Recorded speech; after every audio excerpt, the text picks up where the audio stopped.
The WBA have officially issued a verdict in regards to the appeal that was lodged by Daniel Dubois and Queensberry Promotions in regards to the incident involving the low blow in the fight with Alexander Usyk at the end of August. Now, the significance of this decision is that it's going to have an impact on how the heavyweight division plays out over the next 12 months or so. Before we get into that, let's just dive into quickly the details of the WBA verdict, which the headline of it is, it's exactly what most people predicted it would be. The result of the fight is upheld. Usyk gets the victory, and Daniel Dubois will not be ordered to get a rematch by the WBA, and it's not going to be ruled a disqualification, a no contest. Nothing of that sort is going to happen. Now, in order to reach this verdict, the WBA highlighted 3 points. First of all, that their supervisor at the fight, their representative, agreed with the decision of the referee that it was in fact a low blow. That was the first point. The second point was that the International Referees Association released or did their own independent inquiry, and they found, again, not that the referee necessarily made the correct decision. What the International Referees Association decided was that there wasn't conclusive evidence to overturn the referee's verdict, meaning that they couldn't find any camera angles or anything which conclusively proved that it was not a low blow. And the third point was that the WBA rules state that the referee is the one who actually has the final decision-making power as to whether something constitutes a low blow or not.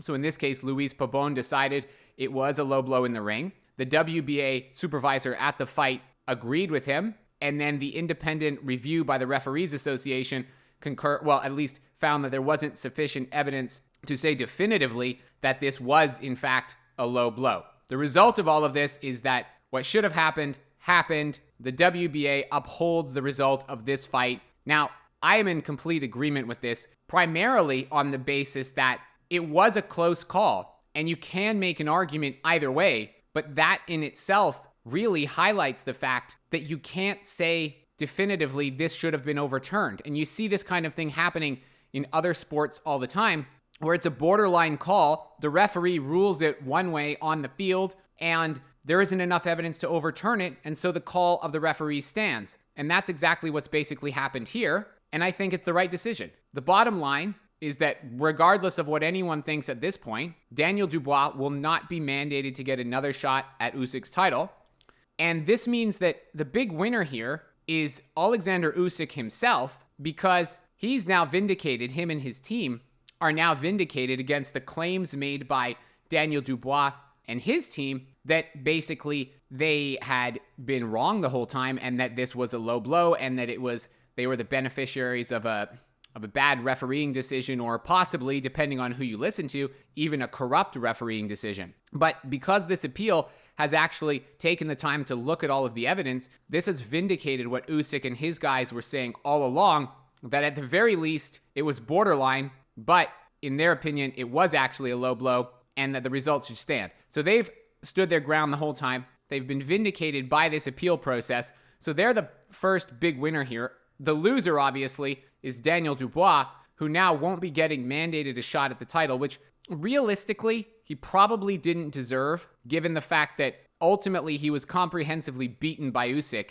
And as was discussed a lot at the time, you can't make the argument that if the referee had ruled this a low blow, or not a low blow, a legal blow, that Usyk would have absolutely been down and knocked out. The reality is Daniel Dubois did not do enough to win this fight, and based on his performance, realistically didn't deserve a rematch. He's going to have to work his way back to a title shot, which he's capable of doing, but in the short term, he's the loser of this decision, obviously. But the other winner of this are the rest of the heavyweights out there who now won't have to wait as long for a shot at the title. Because what needs to happen is that you need to get the undisputed fight soon, get that out of the way, and then the IBF mandatory challenger, which is Filip Hrgović, followed by the WBO mandatory challenger, which will be Zhilei Zhang, need to get their shots at either the unified champion or the vacant belt if the unified champion doesn't want to defend against those guys. But either way, what we didn't need to happen here was the WBA to complicate things further by mandating a rematch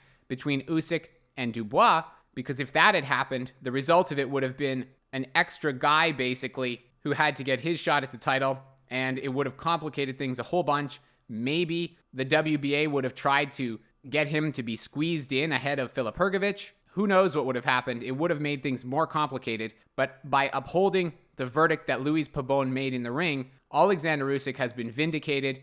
Daniel Dubois will have to improve his game and work his way back to a title shot, which in the long run will be beneficial to him anyway, because even if he had actually managed to win this belt, it would have been a short-term win, but I think most people will agree he would have had a hard time retaining it based on the performance that he put in the rest of the fight against any of the other top contenders. And then finally, the other heavyweights will be able to get their shot at the title much more quickly. So basically, the WBA has confirmed that Alexander Usyk is the rightful winner of this fight. They've rejected the appeal by Daniel Dubois and Queensberry Promotions, and it's good news for the rest of the heavyweights out there who will get their shots at the title that much more quickly. But let me know in the comments if you disagree with this, if you still think that Usyk should have been disqualified and that Daniel Dubois should be the champion. Let me know in the comments, but as far as I'm concerned, this is a win for Usyk, and it's a win for the rest of the heavyweight division as well. Guys, if you enjoyed this video, please consider leaving a like and subscribing to my channel. I'll be posting boxing videos just like this 7 days a week, previewing fights, making predictions, and giving my opinions on the latest news. I really appreciate all of your support, and until next time, I am Brendan on Boxing, signing out.